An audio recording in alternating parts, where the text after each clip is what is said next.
I'm Aelita Andre, I'm 13 years old, I'm from Melbourne in Australia, and I'm an abstract painter, inventor of sound paintings, realistic sketch artist, realistic digital artist, and realistic painter. My background is Russian Australian, and I live in Melbourne in Australia.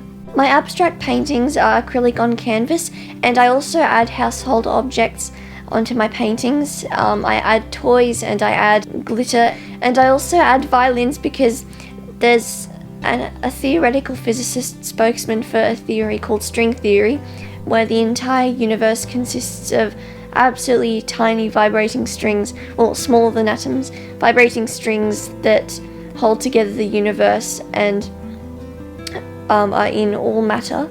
And the reason my violins are in the center of my paintings is because the strings on the violins symbolize the strings that hold together the entire universe, and they're in the middle because it shows how important they are. And also the strings create music, and in my opinion, all sound is a form of beautiful music, and I think the universe wouldn't be the universe with music and sound, so that also symbolizes how important it is because it's in the middle. And I want to create my own universe, but a different, more colourful and fantasy version, of course, of our universe, where there's where we can hear sound in the cosmos, because also I thought that in art it was a pity because there was no sound and it never made you feel like you were inside the painting, and it never really felt as magical as it would with sound. So I decided to add sound into my paintings to make it more meaningful and a real experience. My top 5 major accomplishments are starting painting at the age of 9 months old professionally, having a solo show at the age of 2 in Melbourne, having a sellout show at the age of 4 in New York, and being invited to have an exhibition in the Royal Academy of Fine Arts Museum in Russia at the age of 9, and in 2020 at the age of 13, winning the Global Child Prodigy Art Awards initiative in 2020. When I'm about to paint, I feel incredibly happy because it feels like I'm about to discover a new creature or a new world or a new species, because I'm not exactly controlling what happens on my canvas when I almost throw the paint onto my canvas. It's like nature is controlling what happens, and it's almost as if I'm assisting in the discovery of a new species, because when I look at my paintings, once they're already dried, I find a lot of new interesting creatures, and I've also designed a lot of mythical creatures after looking at my paintings, and it makes me really excited. Because I have synesthesia, which means that I can see sound in my head while I hear it in my head or hear it in general, to me sound can't exist without anything visual, and to me something visual can't exist without sound, because I think the two are both interconnected and incredibly important, and that's why I decided to add sound into my paintings to make them more lively and true as well, because it adds realism to everything and it makes everything more special and beautiful. And I use technology to make that happen with my paintings, also so the person who's watching my paintings feels much more connected with the painting and the universe that it shows. To me, every single thing in this world is connected, but just because we can't see, feel, or hear the connection doesn't mean that it's not there. To me, sound also has its own visual form, and I assume that it's obviously incredibly relative to every different person who's able to see sound in their head, but to me it's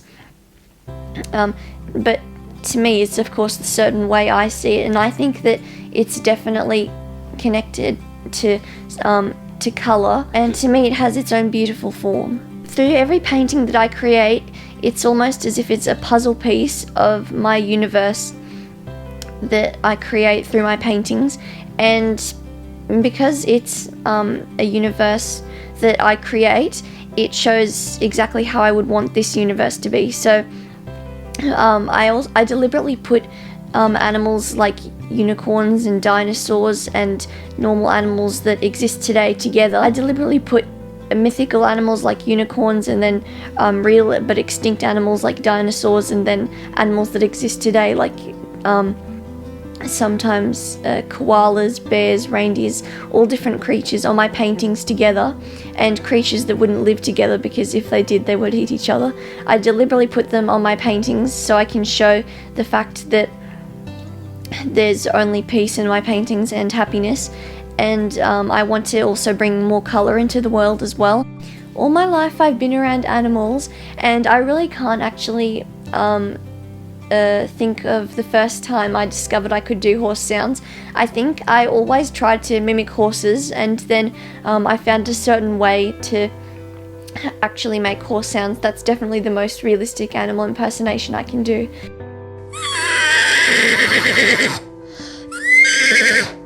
But I actually, well, a lot of people have heard me doing horse sounds. They've tried to mimic me a lot, and I've also tried to tell them exactly how to do it, but they haven't been able to. So I think it's just something that I've managed to do after really trying every different way possible. I love to read books about math and science, and read books in general, because it makes me incredibly happy and it makes me feel like I've done something very constructive, and I do that when I'm not painting, because of course painting makes me incredibly truly happy, but studying also makes me incredibly happy, like I've done something meaningful. And I managed to study because I don't paint every day. I paint every few days or when I feel inspired. So we managed to fit studying easily into every day, in every day. And also traveling. I absolutely love traveling, honestly. Like, it's not stressful for me. Just when I have to talk or do interviews a lot, it can get a bit frustrating, but in general I really love traveling. And with quarantine, it's actually kind of sad because I can't travel, and plane journeys and seeing new places are the most exciting thing for me.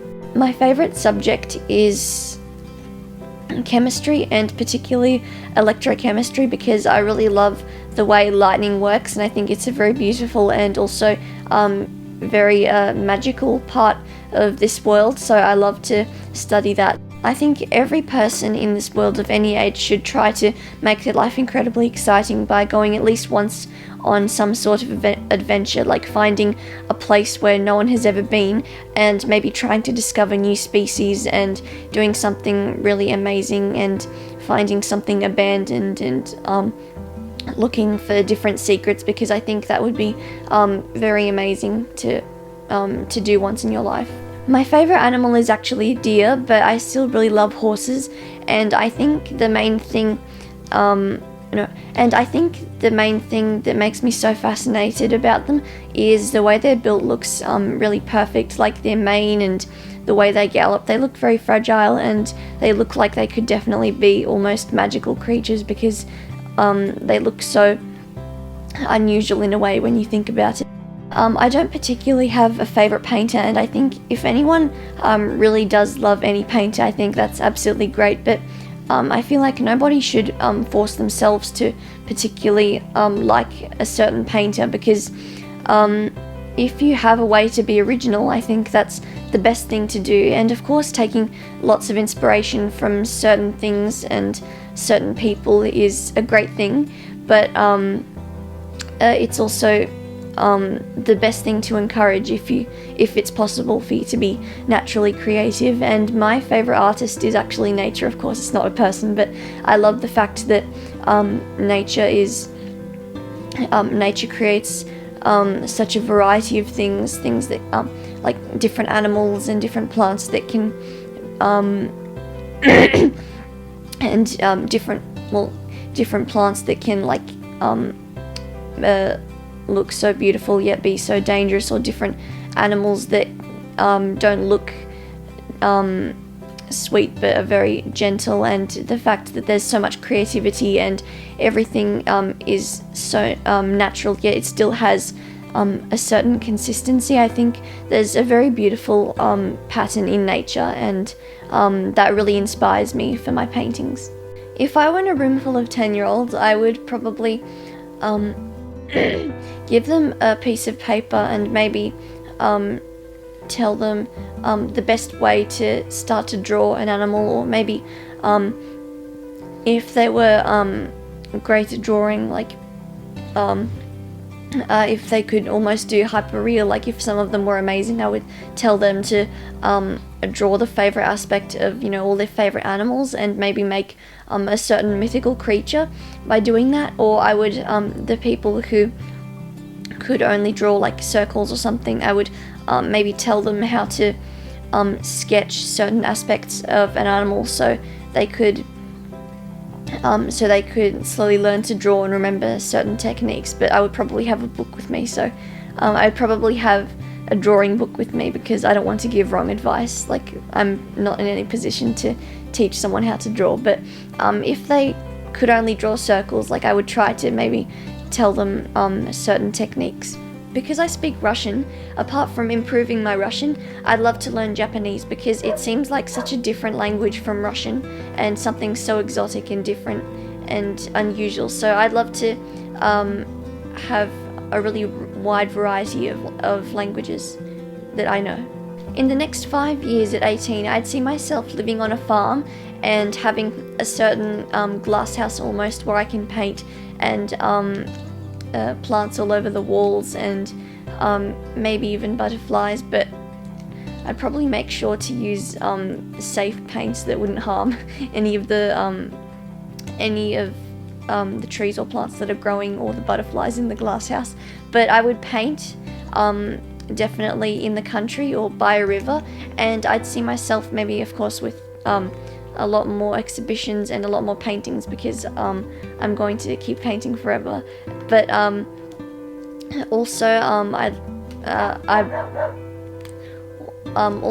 planning on going on walking to snowy mountains in Thredbo, which is a snowy village in Australia, and it's the place that's the snowiest in Australia, the place which gets the most snow. So I'd also be going there. But apart from that, I'd be in the country painting paintings. The piece of advice that I would like to give your teen readers is to find exactly what you love and keep pursuing it, and never give up, even if people constantly say that it's silly or strange, because you will find the people who appreciate it.